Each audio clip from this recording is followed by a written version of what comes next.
Social science के अंदर में मार्क्स स्कोर करना लिटरली बहुत ही ज़्यादा ईजी होता है। बस जो भी पॉइंट्स दे रखे हैं आपको उनको फॉलो करते हुए अपनी सोशल साइंस की पढ़ाई करनी है। इस सोशल साइंस के अंदर में 100 में 100 मार्क्स लाने बिल्कुल भी बड़ी बात नहीं है। Hello everyone, I am Aditya Sharma and all of you are watching crack CBSE 9 and 10। आज की इस वीडियो में हम लोग बात करेंगे सोशल साइंस के बारे में कि आपको कैसे क्लास 10 के अंदर में साल के शुरुआत से पढ़ना चाहिए, जिससे कि सोशल साइंस के बोर्ड एग्ज़ाम में आपके आराम से 100 में 100 मार्क्स आ सके। तो हम बात करेंगे सारी उन पॉइंट्स की जिनको भी आपको फॉलो करना चाहिए और जो मिस्टेक्स आपको नहीं करनी और कैसे कैसे करके आपको अपनी पढ़ाई करनी है। और मैं आपको कुछ एक्स्ट्रा टिप्स भी दूंगा, तो आप इस पूरे वीडियो को ज़रूर देखिएगा to get the maximum benefit. So let's start.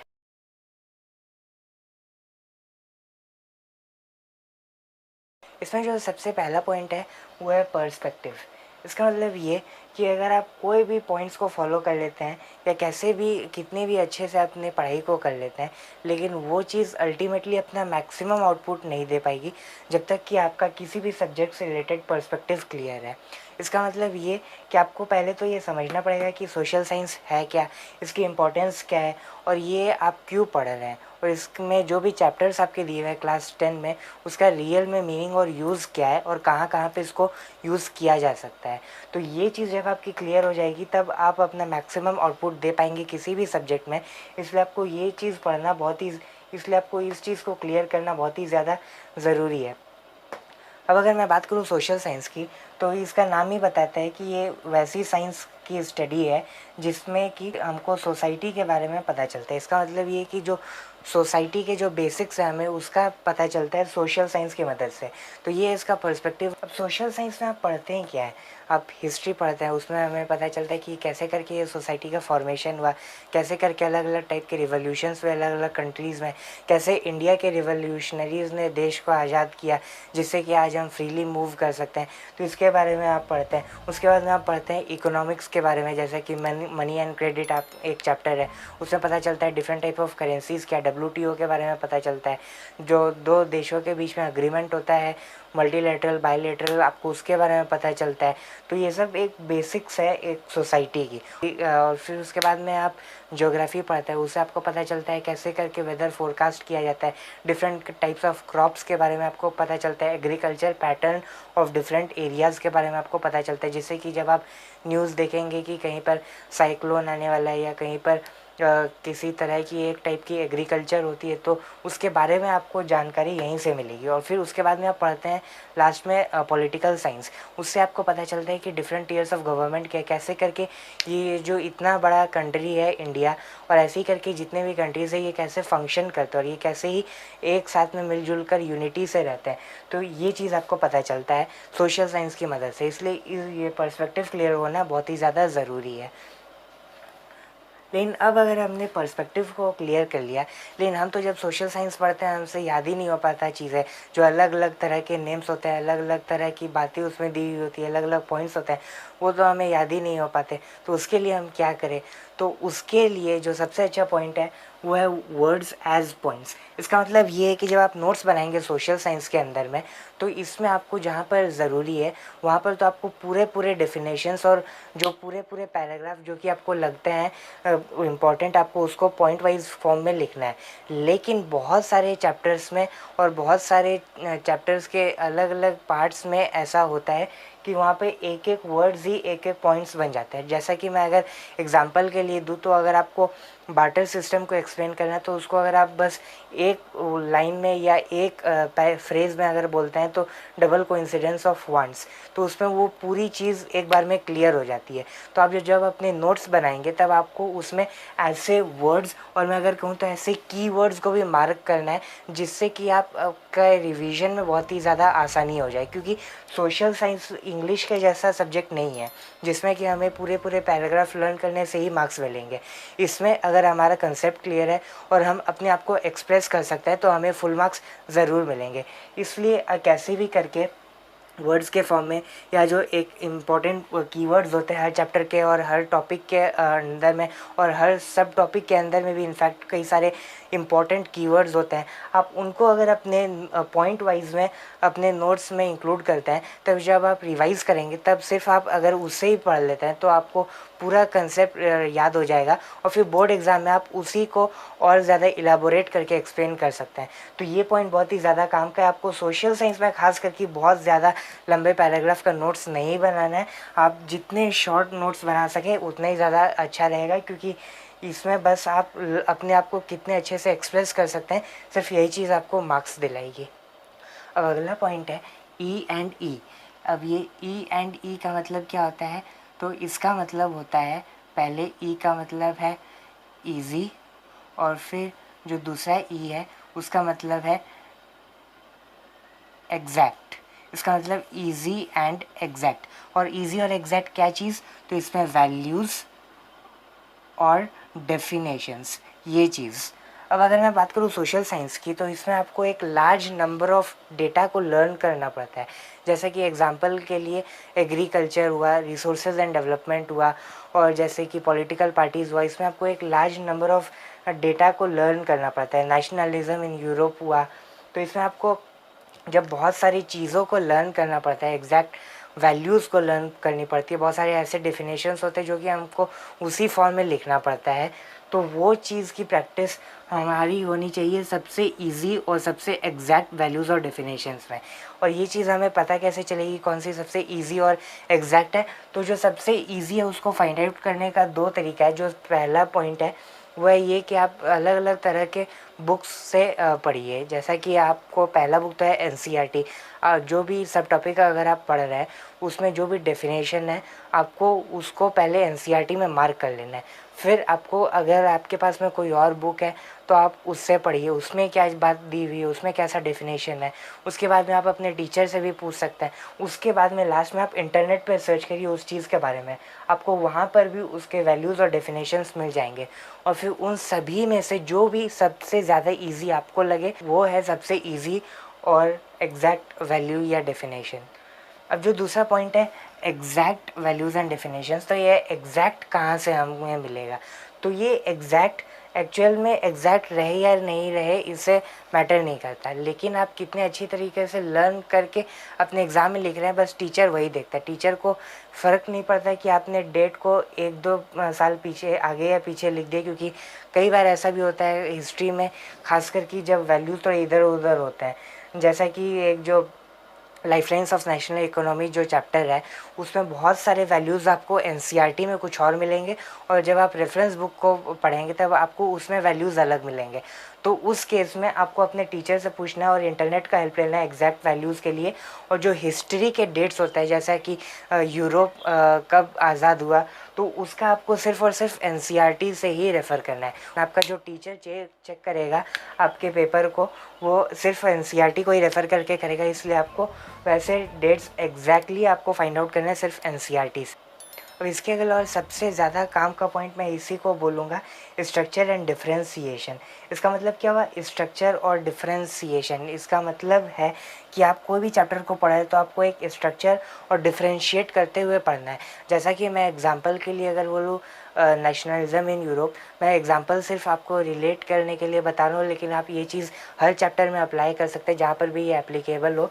तो अगर मैं एग्जांपल के लिए बताऊँ नेशनलिज्म इन यूरोप, तो उसमें बहुत सारे पार्ट्स और बहुत सारे टॉपिक्स मिल जाएंगे, और सब टॉपिक के भी सब टॉपिक आपको मिल जाएंगे।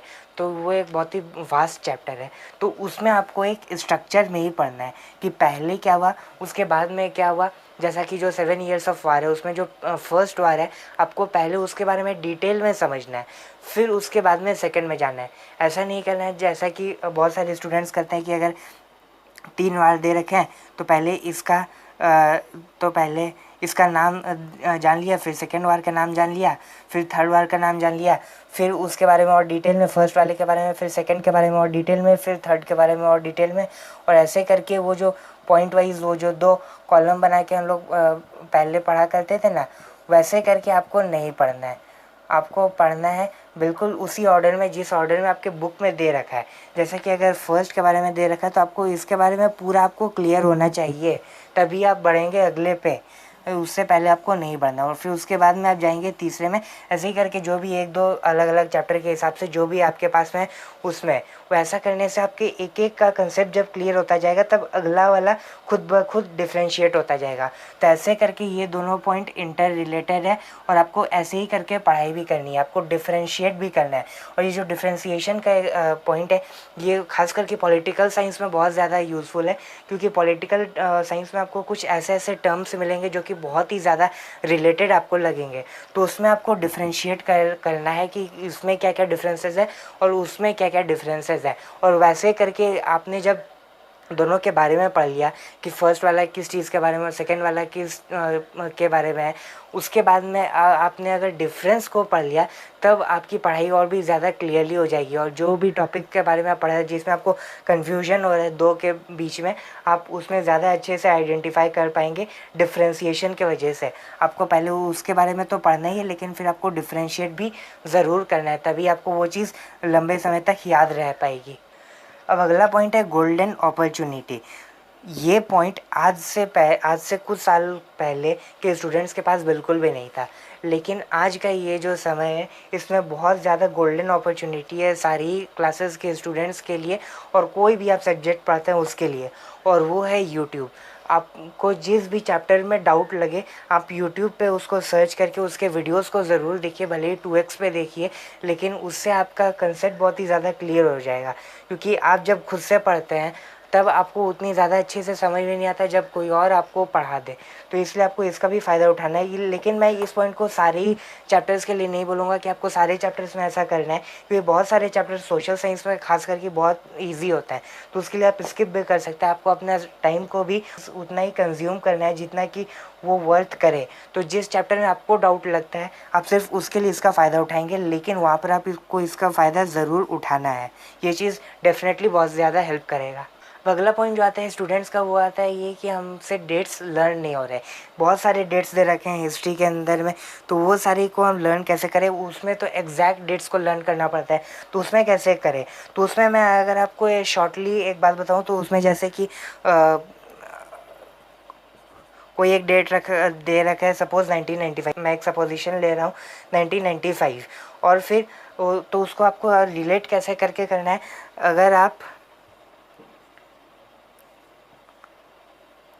अगर आपका बर्थ ईयर है 2005 तो आपको रिलेट कर लेना है कि कितना ज़्यादा डिफरेंस है इसमें। जैसा है कि 10 साल का डिफरेंस है, तो आपको बस ऐसे करके याद कर लेना है कि ये जो पॉलिसी ये जो गवर्नमेंट ने लाई थी ये कब लाई थी, मेरे बर्थ ईयर से 10 साल पहले।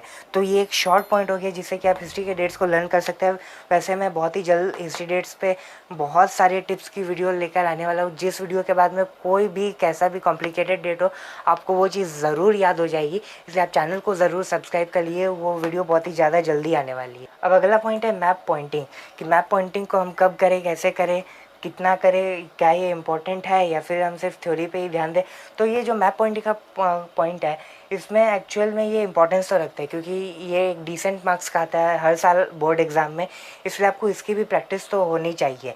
लेकिन मैं इसको नहीं बोलूँगा कि आप साल के शुरुआत से करिए, क्योंकि इसमें ज़्यादा आपको करने का ज़रूरत नहीं होता है। क्योंकि आप जब अपने बुक में देखेंगे, खास करके आप अपने रेफरेंस बुक को अगर फॉलो करते हैं एनसीईआरटी के अलावा, तो उसमें बहुत सारे मैप वर्क्स दे रखे हैं, लेकिन आपको वो सब करने की ज़रूरत नहीं है। तो आपको सिर्फ वही वाले करने हैं जो कि इम्पोर्टेंट है, जो कि बोर्ड एग्ज़ाम में आता है, और आपको अपने सिलेबस के अकॉर्डिंग ही करना है। जो भी एनसीईआरटी और जो भी सीबीएसई ने अपना सिलेबस में दे रखा है आपको सिर्फ वही वाले करना है। लेकिन मैं अभी बोलूँगा कि अभी आप सिर्फ अगर चाहें तो कुछ बार इसको प्रैक्टिस कर सकते हैं, 1 या 2 बार, इससे ज़्यादा आप समय आपको इसमें नहीं देना है। उससे ज़्यादा समय अगर आप अपने थ्योरी पे दे देते हैं तो वो आपके मार्क्स को डेफिनेटली बूस्ट करने में हेल्प करेगा।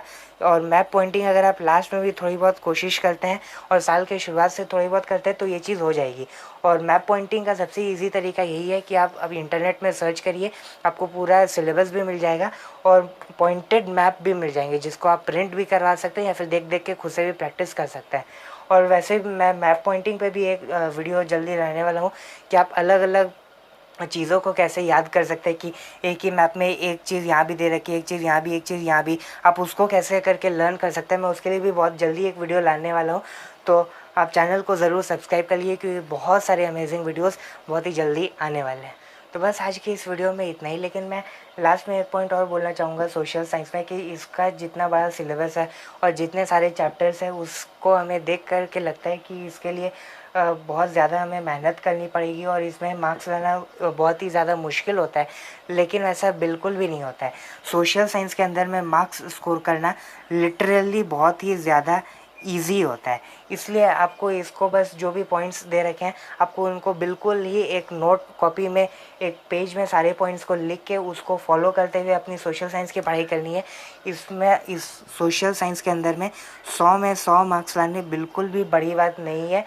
वैसे स्ट्रैटेजी की वीडियोस तो हर एक चैप्टर की बन सकती है कि इस चैप्टर को आपको किस स्ट्रैटेजी से पढ़ना चाहिए, इसमें कैसे करके आपको नोट्स बनाने चाहिए, इसमें कैसे करके आपको अपनी पढ़ाई को ज़्यादा इम्पोर्टेंस कौन से टॉपिक में देना है, कौन सी में नहीं देना है। लेकिन वो सब चीज़ें उतनी ज़्यादा काम की नहीं है जितने ज़्यादा ये पॉइंट्स आपको हेल्प करेंगे थ्रू आउट द ईयर। इसलिए ये पॉइंट्स सबसे ज़्यादा इंपॉर्टेंट है और ये एवरग्रीन पॉइंट्स है। ये कोई भी चैप्टर हो और कोई भी टॉपिक हो, ये सारे पॉइंट्स सब में फॉलो होंगे और ये सबसे ज़्यादा इंपॉर्टेंट पॉइंट्स है। तो बस इतना अगर आप कर लेते हैं तो आपको इससे ज़्यादा चिंता करने की ज़रूरत नहीं है। आप अगर डिसेंट प्रैक्टिस भी करते हैं लेकिन कंसिस्टेंसी से अपनी पढ़ाई करते हैं तो 100 में 100 मार्क्स एसएसटी में आराम से आ सकते हैं। तो बस आज की इस वीडियो में इतना ही। अगर आपको ये वीडियो अच्छा लगा तो आप इस वीडियो को ज़रूर लाइक कीजिए और अपने दोस्तों के साथ भी शेयर कीजिए। चैनल को सब्सक्राइब करके नोटिफिकेशन को ज़रूर ऑन कीजिए क्योंकि मैं आपके लिए बहुत सारे अमेजिंग वीडियोस लाने वाला हूँ। और आप मुझे कमेंट में अपना कोई भी डाउट है, सजेशन है, फीडबैक है तो मुझे ज़रूर बताइए। मैं डेफिनेटली कोशिश करूँगा आपको रिप्लाई देने की और उस टॉपिक पर मैं ज़रूर एक वीडियो बना दूँगा। तो बस आज की इस वीडियो में इतना ही, मिलते हैं अगली वीडियो में। Thank you.